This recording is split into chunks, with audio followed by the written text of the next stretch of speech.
결국 한국에서 경쟁력 없어서 도태돼서 도망갔네. 거기 가면 80%는 다 실패하고 결국 한국에 돌아오게 돼 있어. 이게 제가 올리는 영상에 달리는 댓글들인데요. 제가 베트남에 살고 있다고 하니까 이런 시선으로 또 보는 분들이 계시더라고요. 근데 뭐 저도 어느 정도는 이해를 하는 게, 저도 사실 베트남에 처음에 왔을 때 1%도 후회의 감정이 없었다고 하면 거짓말이거든요. 첫 월급이 160만 원이었고요. 제 근무지는 시티에서 차로 1시간 넘게 걸리는 곳에 있는 공장이었고, 그냥 저를 둘러싼 모든 환경이 달라졌었기 때문에 수많은 정신 수양이 필요했었습니다. 그런데 그런 시간을 버텨내고 지금 베트남에 만 9년 정도, 10년 차가 되어서 살고 있는데, 과연 제가 베트남에 있었던 시간이 그렇게 버틸 만한 가치가 있었을까요? 오늘은 그동안 좀 잘 말씀드리지 않았던 얘기인 제 개인적인 얘기를 좀 들려드리려고 합니다. 갑자기 무슨 네 얘기를 하냐 생각하실 수도 있는데,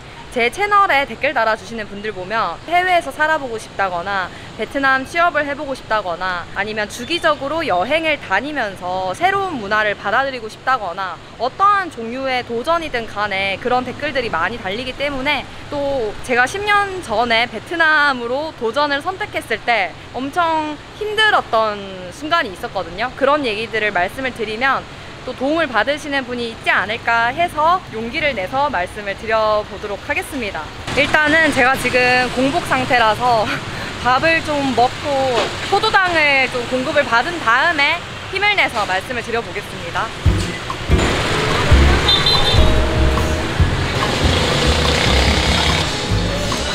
Thay B1 các thể được.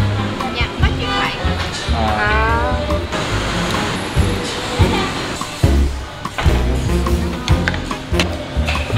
밥이 나왔습니다. 제가 들어온 집은 껌덤 집인데, 껌덤이 깨진 밥알, 부서진 밥알 이런 뜻이거든요. 이게 밥알이 실제로 보면은 되게 작고 깨져 있지. 깨져 있어요. 이게 19세기 후반인가 메콩강 삼각주 지역에서 좋은 쌀이 부족했을 때 재분 과정에서 깨진 것들, 상품 가치가 없는 것들을 이제 밥으로 먹으면서 돼지갈비를 올릴 수도 있고 닭을 올릴 수도 있고 뭐 생선을 올릴 수도 있고 이것저것 올리고 해서 먹던 일반적인 식사인데, 이게 지금은 아예 남부 지역의 문화로 자리를 잡았습니다. 미역국이 나와 있고 으엉맘 피쉬 소스에 으깬 베트남 빨간 고추를 넣었는데 너무 맛있겠네요. 보통 껌덤을 먹을 때는 이렇게 포크랑 나이프가 아니라 포크랑 스푼을 쓰는 게 정석입니다. 이걸로 이렇게 그냥 막 잘라서 먹어요. 이게 약간 나이프 역할을 대신하는 거죠. 너무 맛있겠다. 이렇게 느엉맘도 뿌려가지고 먹으면 맛있어요. 맛있다. 오이도 상큼해. 55,000동에 진짜 괜찮다. 고수가 포함된 고수맛 미역국이다. 괜찮다. 미역국 자체는 뭔가 한국이랑 비슷해. 맛있다. 예전에 이런 음식을 한번 시켜가지고 밥을 제가 그냥 일반 한국처럼 먹는 그런 밥으로 한번 대체를 해봤거든요. 이 맛이 안 나더라고요. 껌덤은 이 깨진 밥알이 한 세트여야 맛있어요. 제가 먹는 집이 껌덤 푸글록터라는 곳인데, 베트남 친구한테 물어봤더니 자기는 10점 만점에 한 6.5점이라고 하는 거예요. 제가 먹으니까 맛있거든요. 어때 오빠는? 맛있어. 이게 진짜 베트남 사람들한테는 그냥 이 정도면은 평범한 수준인가 봐요. 그러니까 더 맛있는 집이 워낙 많으니까. 오늘 얘기를 시작하려면은 일단 제가 어떻게 베트남에 오게 됐는지부터 간략하게 좀 말씀을 드려야 되는데, 사실 저는 베트남에 제가 처음 와야겠다고 딱 결심을 했었을 때 준비가 하나도 안 되어 있는 상태였거든요. 도움을 받을 수 있는 베트남에 있는 연고도 없었고 베트남어도 아예 할 줄 몰랐고, 그리고 대학교 3학년 때까지 그냥 당연히 한국에서 취업하고 그렇게 살아갈 줄 알고 평범하게 학점 관리하고 토익 자격증 따고 인턴십 프로그램 참여하고 그렇게 살고 있었어요. 그래서 진짜 한 1년 정도 콤팩트하게 준비를 한 다음에 베트남에 오게 됐었는데, 그때는 지금처럼 이렇게 유튜브를 통해서 뭔가 간접적으로나마 베트남에서의 사람들의, 한인들의 삶이 어떨까 이런 거를 볼 수 있는 그런 매체가 활성화돼 있지 않았거든요. 진짜 그때 중요했던 게 저한테는 약간 해외에서 살아본 사람들, 꼭 베트남이 아니더라도 그런 분들이 쓴 책을 통해서 간접 경험하는 게 저한테는 되게 중요했었던 것 같아요. 책 얘기를 하면 너무 지루하게 느끼실 수는 있어서 깊게는 안 가겠지만 그렇게 해서 베트남으로 이제 오겠다고 결심을 하게 됐는데 왜 수많은 국가 중에 베트남이냐, 이거는 다른 영상들을 통해서 여러 번 말씀을 드리기도 했었고 또 오늘의 주제와는 약간 벗어난 부분이니까 컴팩트하게만 말씀드리자면 다른 것도 다 좋았는데 뭐 사람들이랑 잘 맞고 음식도 맛있고 날씨도 괜찮은 것 같고 다 맞았는데 사회초년생인 한국인이 그냥 내가 한국인이라는 것 자체가 강점이 될 수 있는 곳에 가자 이런 생각으로 선택을 했던 게 제일 컸었어요. 그 당시에는 여기서 일하는 한국인들이 있기는 있었고 그때도 많았지만 지금처럼 젊은 인력들이 베트남에 막 이렇게 들어오기 전이어가지고 좀 그런 한국인 인력이 귀했다는 생각이 들거든요. 근데 쉽게 말씀을 드리고 있지만 사실은 너무 고민을 많이 해서 막 혼자서 병도 나고 그랬었거든요. 진짜 너무 불안하고 진짜 나도 아는 것도 제대로 없는데 주변에서 환영도 못 받는 선택이었으니까요. 그냥 부모님은 어쩔 수 없이 지지는 해주시지만 걱정을 많이 하셨죠. 딸이 혼자서 개발도상국에 간다고 하니까. 그리고 대학교에서 막 제가 취업 컨설턴트한테 상담을 했었는데 그분은 엄청 만류를 하셨어요. 다시 생각해보라고. 제발 한 번만 더 생각을 해보라고. 그런데 가서 어떻게 살아? 정보도 없고 주변에서도 환영받지 못한 선택이었기 때문에 진짜 불안을 했는데 내가 이거를 너무 해보고 싶으니까 그거를 가정을 해봤어요. 했는데 내가 무조건 실패를 해. 그러니까 실패를 했을 때 내가 겪게 될 최악의 상황이 무엇인가. 차라리 부정적인 상황을 가정해서 그 최악의 수를 봤을 때 내가 감당 가능한가 보자. 해서 제가 계산을 해봤더니 내가 죽는 것도 아니고 누가 나한테 해코지를 하는 것도 아니고 고작 이 정도면 해볼만 하지 않나? 그리고 어쨌든 그걸 통해서 그거조차도 경험으로 남는 거면은 진짜 그게 실패라고 하는 게 맞나? 이런 생각이 들어서 그래 그러면은 실패를 해도 내가 받아들일 수 있을 것 같으니 해보자 라는 이렇게 된 거지. 제가 막 가볍게 그냥 말씀을 드렸지만 실패했을 때 겪게 될 최악의 상황이 그 당시에 사실 저한테 크게 느껴지긴 했어요. 저와 다른 상황에서 뭔가 도전을 준비하는 분들도 내가 실패했을 때 잃을 게 너무 큰데 이러는 분들도 분명히 있을 거예요.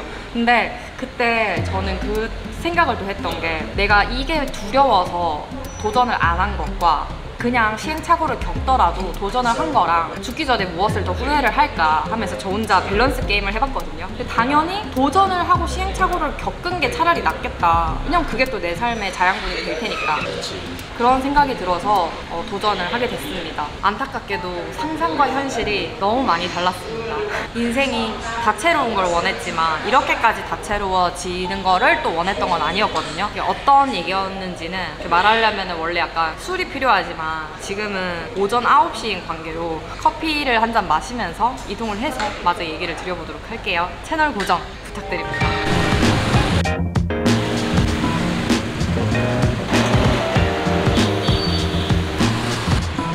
Americano size lớn không thay ly nhé. Size lớn thì bao nhiêu tiền ạ? Cá thể được không ạ? Dạ, mình dùng ở đây không về. ở đây ạ. 여기 역시 유명한 베트남 커피 프랜차이즈답게 사람이 진짜 아침 9시부터 거의 독서실 분위기, 시끌벅적한 독서실 분위기. 이렇게 밥도 파네. 어디 앉을래? 여기. 베트남에서 4대 커피 프랜차이즈가 있어요. 하이랜드, 통롱, 그리고 쭝웅엔이라는 데가 있고 또 여기 바로 더 커피하우스인데요. 베트남 사람들의 사랑을 정말 한 몸에 받고 있다는 게 제대로 느껴져요. 주말 아침에 진짜 바글바글합니다. 아까 제가 힘들었다고 말씀을 드렸잖아요. 내 인생이 내 뜻대로 풀리지만은 않을 수도 있다. 내가 이 세상의 주인공은 아니다. 알게 된 거죠. 근데 그 당시에는 딱 뭔가 하나 때문에 되게 힘들다고 생각했었어요. 근데 지금 와서 그때보다는 조금 더 성숙한 저의 눈으로 그때의 저를 보면 그냥 복합적인 이유가 다 저를 힘들게 했었는데 일단 나를 둘러싸고 있는 모든 환경이 다 바뀐 거잖아요. 국가가 바뀌었지, 날씨가 바뀌었지, 쓰는 언어가 바뀌었지, 내 주변 사람들이 바뀌었지, 가족이랑 친구들은 다 떨어지지. 나 혼자 뭔가 덩그러니 있는 느낌? 근데 거기다가 처음으로 태어나서 회사 생활을 해보면은 새로운 업무를 배우고 그 조직 내에서 또 적응하는 걸 배워야 되고 이제 그런 것도 힘들고, 또 제가 한국에서는 한 번도 자취도 해본 적이 없는 사람이었는데 여기 와서 처음으로 내 스스로 독립심을 가지고 모든 거를 다 하려다 보니까 복합적으로 힘들었던 것 같아요. 근무지가 갑자기 휙 바뀌는 것도 또 스트레스를 줬었던 것 같고, 그때 쓴 일기를 보면 그런 내용이 있어요. 마음 같아서는 당장 도망가고 싶다. 근데 이거는 말 그대로 그냥 도망이다. 근데 그거는 스스로도 자존심이 상하고 내가 1년도 겪어보지 않고 판단할 자격이 안 된다. 사실 1년도 짧은 건데, 그러니까 1년만 버텨보고 진짜 아니다 싶으면은 그냥 내 선택을 바꾸자. 그렇게 버틴 게 지금 와서 생각해보면은 엄청나게 독립심을 길러준 계기가 됐었고, 또 그 뒤로 정직원 전환이 되고 결국엔 또 시티잡이 됐었고, 지금의 남편을 만나서 결혼도 했고 이렇게 유튜브도 하고 살고 있고 뭐 여러 가지 사건들이 있었으니까 좋은 일들도 많았으니까 다행이었던 거죠. 그래서 저는 약간 그때 그거를 배웠던 것 같아요. 지금 나한테 일어나는 최악의 일이 시간이 지나서 보면 최악이 아닐 수도 있고, 전화위복 이런 말도 있잖아요. 그 당시에는 막 화를 입는 것 같지만 사실 그게 복이 된다 이런 얘기도 있듯이, 아 항상 어떤 사건을 지금 단편적으로만 판단해서는 안 되겠구나 이런 거를 좀 느꼈었습니다. 말하다 보니까 당이 또 떨어져서 아이디어다 이거. 자, 그러면 여기서 질문. 만약에 지인이 베트남에 살러 온다고 한다. 그러면 추천을 할 거야 아니면 안 할 거야? 이게 저는 이미 10년을 산 사람의 입장이라서 장점도 많이 알지만 단점도 알고 무조건 추천을 하기는 힘들거든요. 솔직히 말씀을 드리자면 오히려 베트남 처음 여행 왔을 때라 2, 3년 차 3, 4년 차쯤에 막 이제 결혼하고 오빠랑 신혼생활하고 이럴 때는 무조건 여기는 살면 좋지라고 생각을 했었거든요. 근데 이렇게 또 시간이 흘러가고, 아 이게 또 사람에 따라서는 안 맞을 수도 있겠구나 여기 삶이. 무조건 추천을 못 하는데, 근데 사실은 이런 베트남살이 얘기를 듣는 분들 중에서 그냥 뭐 나는 살 마음은 없는데 들어나 보자 해서 들어보시는 분도 있을 거고, 나도 진짜 저기 살아보고 싶은데 하면서 여기 약간 꿈틀거리는 분들이 있으실 거예요. 나도 그런 케이스였고, 그럴 때는 뭐 제 유튜브도 있고 다른 유튜브 채널도 많고 블로그건 인스타그램이건 책이건 훨씬 더 다양하게 베트남 살이에 대한 얘기들을 접할 수 있으니까 그거를 보시면서 좋은 얘기 해주는 사람 말도 들어보고 또 나쁜 얘기 하는 사람 말도 들어보고 또 제 얘기만 듣고 도전을 하지도 않으셨으면 좋겠어요. 누가 추천을 해서 하고 비추를 해서 안 한다는 건 사실 말이 안 되잖아요. 근데 이미 다들 안 그러실 것 같은데 제 채널 보시는 분들 중에 연령대가 어린 분도 계시니까 이제 그런 걸 생각해서 드리는 말씀입니다. 결국 결정은 내가 하되 최악의 상황 이런 것들이 닥쳤을 때 그걸 내가 받아들이자 라는 마음이 서면 고 하는 거죠. 말 한마디만 하고 나면은 목이 엄청 가.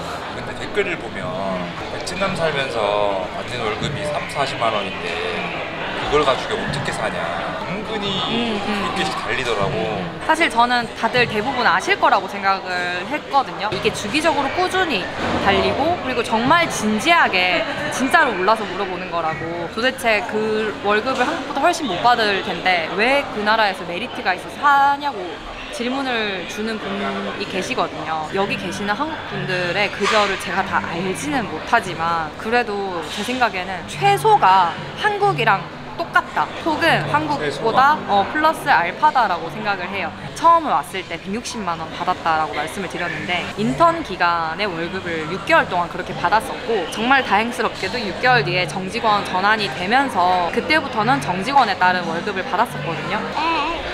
오, 이게 다치겠다.